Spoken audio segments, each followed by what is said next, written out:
Se você vai estudar cálculo e você é o tipo de pessoa que não se contenta em apenas saber como usar, mas entender a origem dessas ideias, né, de como elas foram sendo moldadas ao longo do tempo, até finalmente chegar, né, nas ideias do cálculo, esse vídeo é para você. E mesmo você que está vendo cálculo agora, ou já viu cálculo, eu acredito que ler esses livros aqui vai expandir seus horizontes, né? Porque geralmente um curso de cálculo não se preocupa em trazer o contexto histórico. Você aprende apenas a operar, né, com essas coisas. Você vai saber resolver derivadas integrais, passar nas provas, mas pode ser que muitas das coisas, das ideias, podem ficar nebulosas. E entender um contexto histórico de como essas ideias foram sendo moldadas ao longo do tempo pode te ajudar a ter um entendimento profundo, né, sobre o assunto.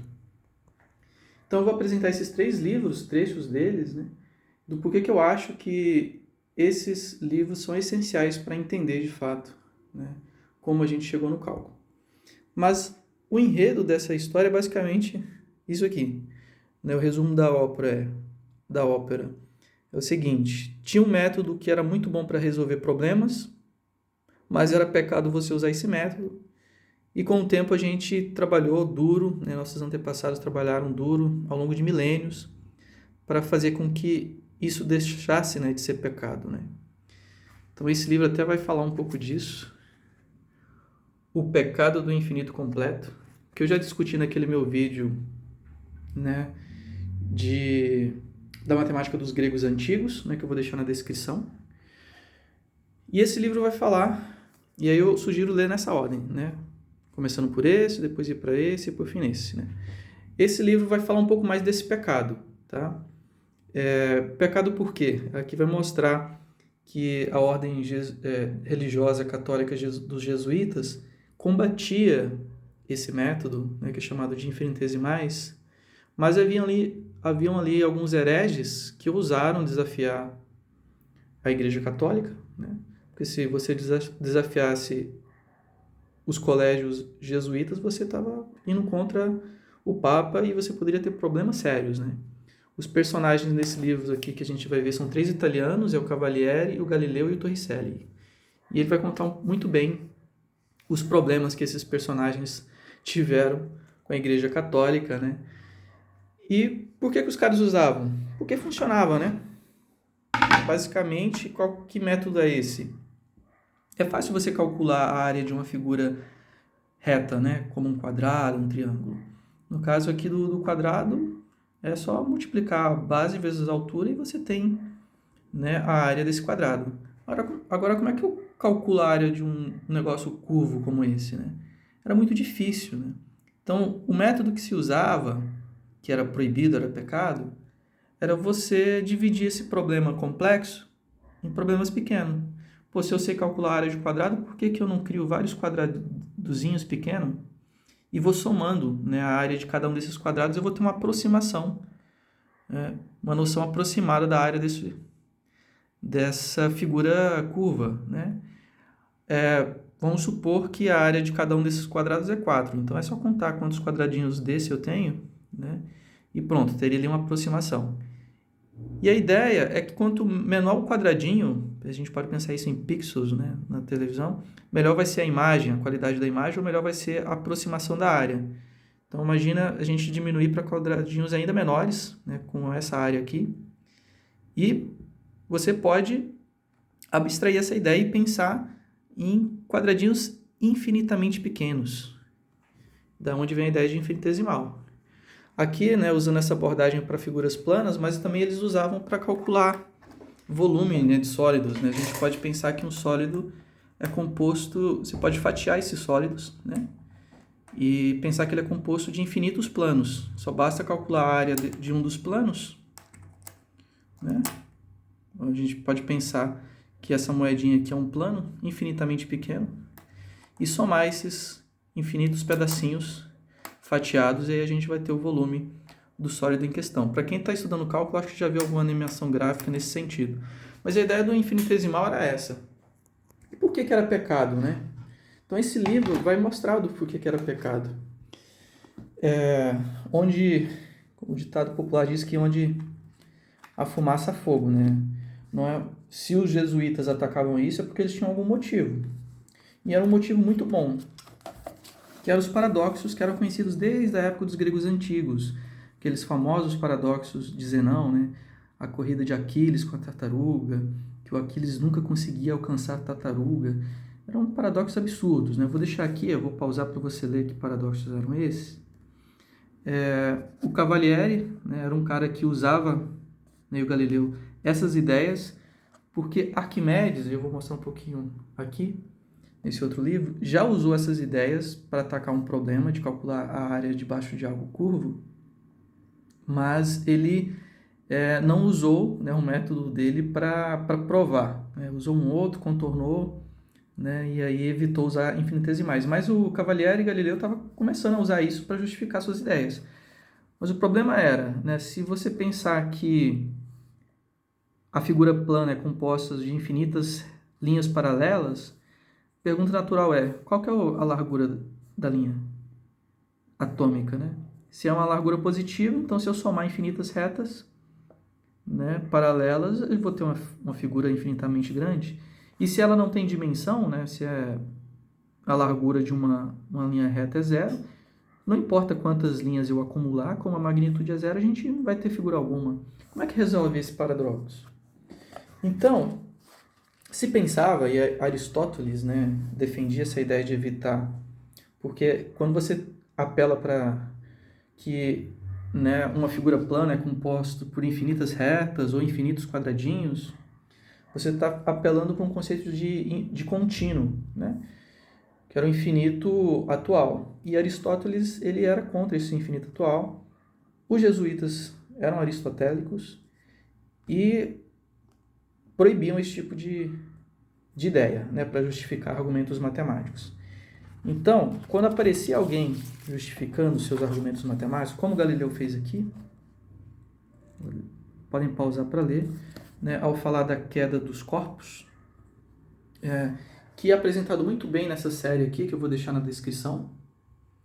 Né, esse segundo episódio fala dessa queda dos corpos, né, com um vídeo, uma animação muito legal, para vocês entenderem o argumento. Né? Mas, como eram recebidos esses argumentos? Os jesuítas eram bem fortes com respeito ao uso disso. Não posso considerar o método de prova por indivisíveis legítimo, nem geométrico. E aqui vai falar sobre toda a história dos jesuítas, como é que eles criaram as escolas, né, os colégios jesuítas, que até hoje existem, né, espalhados mundo afora. Foram eles que começaram a trazer o ensino da matemática de volta. Então, assim, é fácil criticar eles, né, por combater o uso desse método, mas imagina a academia hoje, né? Se alguém chega com o uso de um método que você não consegue justificar teoricamente, você não vai aceitar, né? Então é o que eles faziam. Se você não consegue explicar, resolver os paradoxos, cara, não vem com essa de usar. Então eles faziam esse papel, eram zelosos, né, em cuidar dessa matemática que era axiomática, tudo era justificado. Você não poderia usar algo que levasse a paradoxos, né? Então esse livro vai contar essa história, vai narrar essa história muito bem. Né? E aí, esse outro livro aqui vai dar mais detalhes, porque aqui eles só chegam até Cavalieri, Galileu e Torricelli, que são anteriores a Newton e Leibniz. Né? É muito comum a gente ouvir falar que o Leibniz e o Newton inventaram o cálculo, mas isso está errado. Já se usava esse método, né, de derivadas integrais, que era baseado nessa ideia de infinitesimal, na época de Newton e Leibniz. Newton e Leibniz só contribuíram com um teorema muito importante, que sim, né, ajudou muito, né, em justificar essas ideias, né, de trabalhar com infinitesimais, que ele vai falar um pouco, esse livro vai falar um pouco disso, né, eu vou destacar mais na frente. Então aqui ele ainda fala sobre esse pecado, né, dos jesuítas, né, combaterem esse pecado do infinito completo, né, conta essa história aí dos paradoxos de Zenão, né, do porquê que a gente não pode usar essa ideia, quais seriam os problemas que a gente tem que saber justificar e que até então não se sabia justificar. Mas veja, apesar de todos da ciência, né, desses paradoxos, O Arquimedes, o grande gênio do passado, que eu em breve farei um vídeo falando dele, usou essas ideias para calcular a área debaixo de uma parábola, né? E aqui ele faz essa justifica essa ideia usando um método bem bizarro. Ele combina mecânica e um pensamento abstrato aí desses infinitesimais. Ele meio que considera que a parábola é composta de infinitas retas, tanto essa figura maior como essa aqui, e ele cria meio que uma gangorra abstrata para pesar essas retas e por fim chegar numa relação entre uma figura reta com uma figura curva, que no caso era a parábola, né? Isso aqui foi um salto imaginativo muito grande, né? Bem psicodélico até, combinar essas duas coisas, né? Alguns matemáticos hoje podem até questionar esse método, né, de Arquimedes. Mas olha só que interessante, né? Fala que para os matemáticos primeiro vem a intuição, o rigor das provas aparece mais tarde. O papel essencial da intuição e da imaginação é frequentemente deixado de lado nos cursos de geometria no ensino médio, mas é essencial para todos os matemáticos criativos. Então, assim, o papel da intuição, né? Às vezes a gente pensa que vai estudar cálculo com aquela formalidade toda, né? E não imagina que antes disso a gente usava sem saber muito bem por que funcionava, né? A gente viu aí Galileu, Torricelli, Cavalieri usando isso porque funcionava. E esses caras ali na Idade Média, esses italianos, usavam porque já tinham lido isso sobre Arquimedes, né? Pô, se o Arquimedes usou, eu também vou usar esse método, funciona. Por que não, né? Mesmo que eu não consiga justificar os paradoxos agora, não gosto da teoria que justifica esses paradoxos, eu vou continuar usando. Para quem gosta de animação gráfica, né, a gente sabe que a animação gráfica é baseada nesse conceito, que você, não importa quão complexa seja a figura, você pode dividir ela em triângulos muito pequenos, né, para você conseguir reproduzir uma aproximação dessa figura, né? Isso vem dessas ideias dos infinitesimais. Esse livro também vai discutir os problemas centrais do cálculo. Então, o problema direto, ele chama aqui de problema direto, né? Dado uma curva encontrar sua inclinação, o problema inverso, dada a inclinação de uma curva encontrar a curva, o problema da área, dada uma curva encontrar a área abaixo dela. E se você não entende como essas coisas se encaixam, né? Por que raios eu preciso usar inclinação? Como isso relaciona com calcular a área de coisas curvas, como essa aqui? Então, esse livro vai discutir cada uma dessas coisas. Então, assim, ele não se preocupa apenas em dar contextualização histórica, mas também justificar, encaixar, né, essas diferentes ideias. Ele faz isso muito bem, usando muito diagramas, né, gastando, entre aspas, muita saliva nisso. Ele vai discutir o teorema fundamental do cálculo, usando uma analogia com pintar uma parede, né? E aqui que está o grande feito do Leibniz e do Newton, né? Eles não criaram derivadas integrais, mas chegaram nesse teorema que relaciona derivadas, né? Mostra a relação entre derivadas e integrais, né? O significado do teorema fundamental, né? Então, é isso que você vai ver nesse livro. Deixa eu colocar um pouco aqui da tabela de conteúdo, do sumário, para vocês podem pausar aí para ler. Eu acho que eu não mostrei, né, o sumário desse outro. Deixa eu mostrar. Tá aí. Ok? E agora, minha última sugestão é esse livro aqui, de cálculos em quadrinhos. Clóvis, mas eu já estou no doutorado, se o pessoal me ver com esse livro aqui, vão rir de mim. Pô, não importa com isso não, eu duvido que você vai terminar essa leitura sem ter uma expansão aí dos horizontes, né, dos seus horizontes. O Feynman gostava de dizer que um dos critérios aí para testar se você realmente conhece algo é se você consegue explicar essa coisa complexa de uma maneira simples, né? Então, ler esse livro é esse exercício, é você entender como esse livro explica ideias complexas de maneira simples. E você lendo isso aqui vai te ajudar até a explicar para uma pessoa leiga, né, de uma forma melhor o que são as ideias do cálculo.